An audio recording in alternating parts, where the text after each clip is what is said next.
I have heard that this film set the standards for the upcoming action films.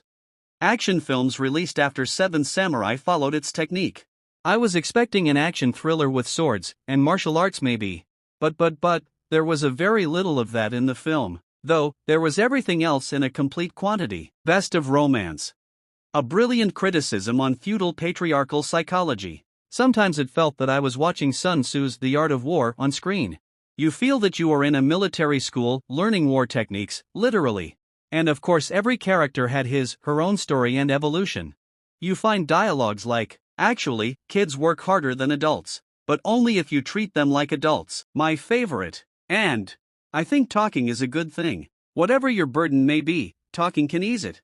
You, for example, seem pretty tight-lipped, but if you are suffering, you shouldn't bottle it up. Letting out your feelings bit by bit can work wonders. Another favorite.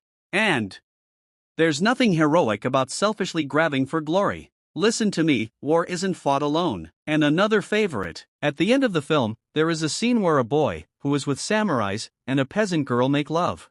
Girl's father gets furious at her daughter and starts beating her.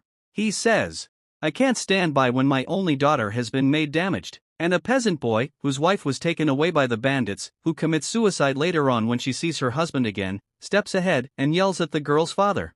He says, "What's wrong with two people in love? It's not like bandits took her." Here we see the particular experience, grievance and anger, depicting the general. That scene doesn't propagate for women's rights, but you feel from the bottom of your heart that this honor thing is shit. Here the individual becomes the universal. That is the power of cinema. That is the power of art. And of course the struggle of peasants, and how they become confident and brave from spineless cowards is amazing. In the end there is a dialogue in which the leading samurai says, "In the end we lost this battle too.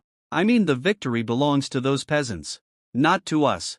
Meanwhile the peasants are singing and working in the background. And then the camera turns towards the graves of martyrs, majority of whom are peasants.